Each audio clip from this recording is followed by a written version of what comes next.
Everybody. Today let's talk about cytomegalovirus.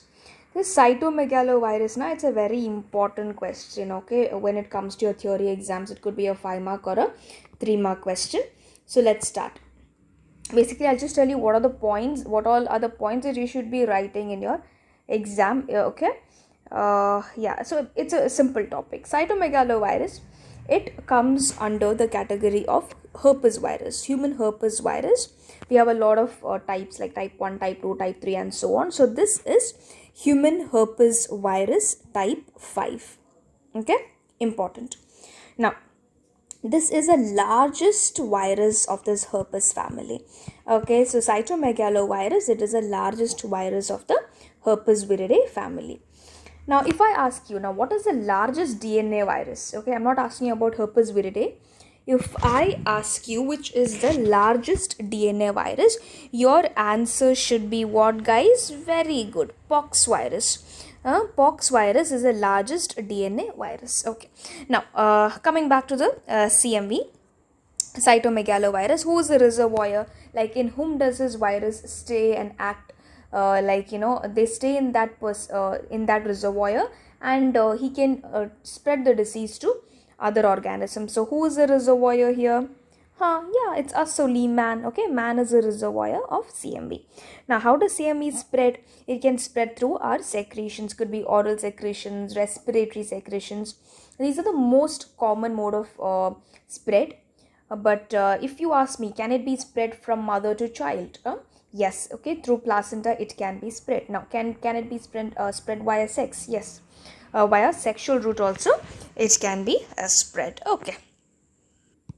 Now tell me, where does this virus multiply in our body? So once it enters our body now, guys, it multiplies in 3 places. So remember our hero SRK here.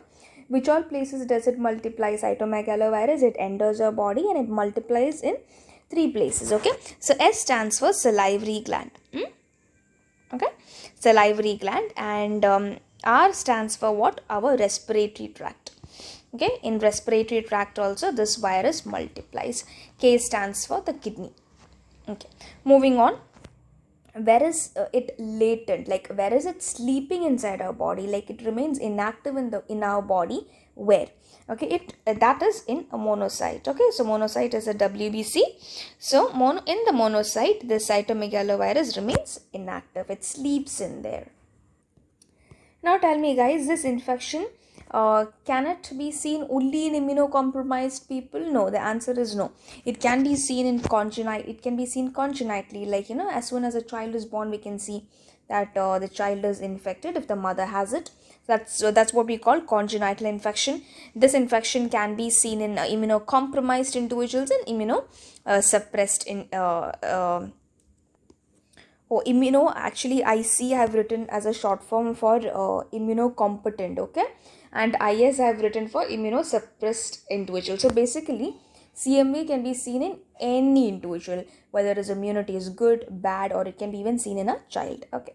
Now, when I talk about 2-3 points about congenital cytomegalovirus, guys, first point, it is a most common intrauterine infection.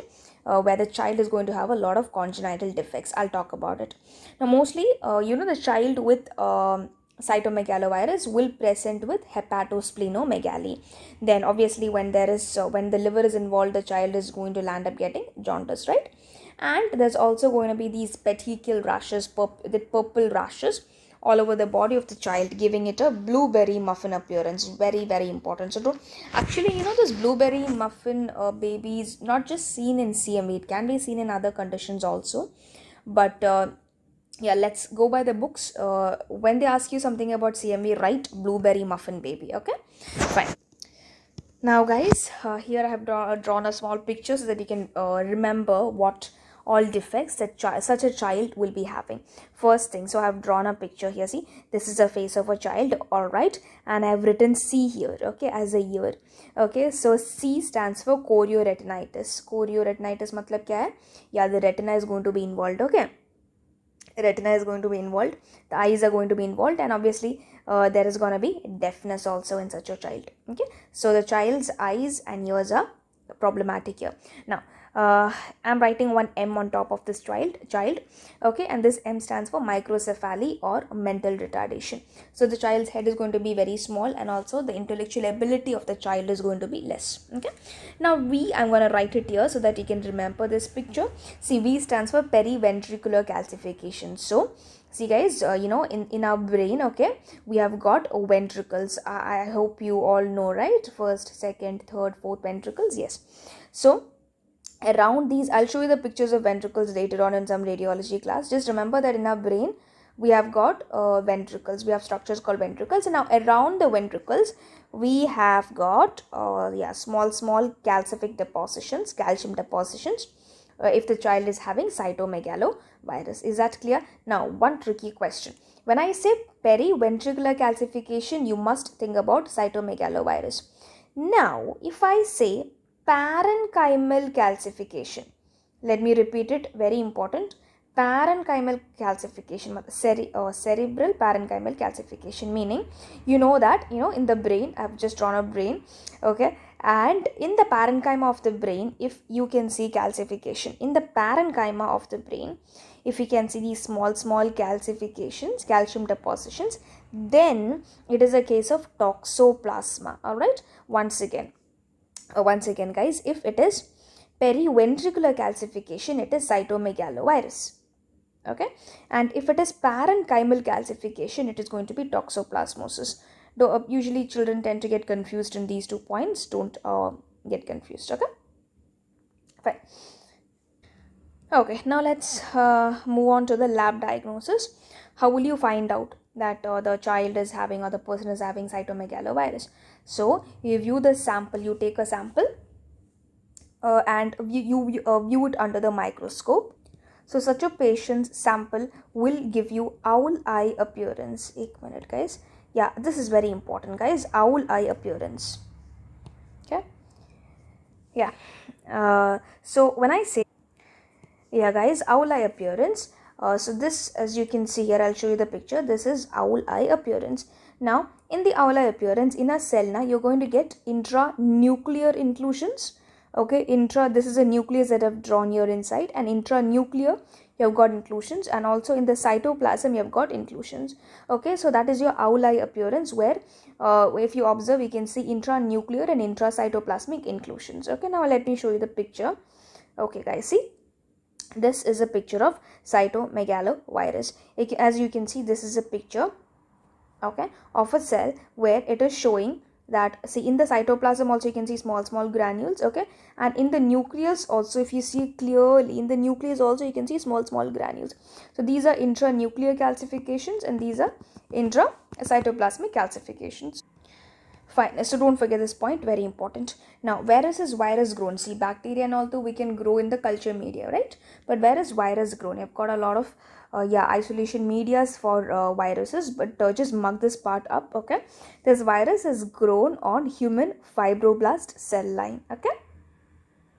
Now, what is the sample that you take in cytomegalovirus, guys? What is the sample that you take? It is usually urine, because this virus goes in, it tends to infect the kidneys a lot, and it comes out via urine. So better the sample that you take to observe all these is urine. Okay, now what antigen can you see? Okay, if a patient is infected with cytomegalovirus, what antigen can you see? Okay, that antigen can you see in his body? That antigen is called as PP65. Okay, mug it up. Now, what is the or how will you see whatever enters your body, be it bacteria, virus, our body is going to react against it, no? Right? And that reaction substances are called as antibodies, है ना? Right? Okay, so if someone is infected with cytomegalovirus, the antibody against the cytomegalovirus are formed in his body. Okay, now how will you detect these antibodies? It is by the test ELISA. And obviously guys, what is a definitive diagnosis? See, mostly in micro, if somebody asks you the definitive diagnosis, just say PCR. Okay, now finally, just one more line about the treatment. If it is CMV, what is the treatment, guys? Very good. Okay, just write this one point, that is enough. Ganciclovir. Okay. Okay, and if ganciclovir, that drug is resistant, okay, if it's not working on the patient's body, then you can switch to fosicarnate. All right. Now let me show you some pictures. I told you about blueberry muffin baby, na? Blueberry muffin baby, yes. So you can see here, see, this is a picture of a blueberry, right? Blueberry cake. Just like that, a cytomegalovirus infected baby, probably this child obviously would have got it from his or her mother, right? Placental route. Now if the child is infected with CMV, you can see this kind of picture where it shows a blueberry muffin appearance. Okay, blueberry muffin appearance. So this is also important. I think we're done with the most important points that you need to write in your exams for cytomegalovirus. Okay, see you in my next class. Stay blessed, stay happy. Bye bye.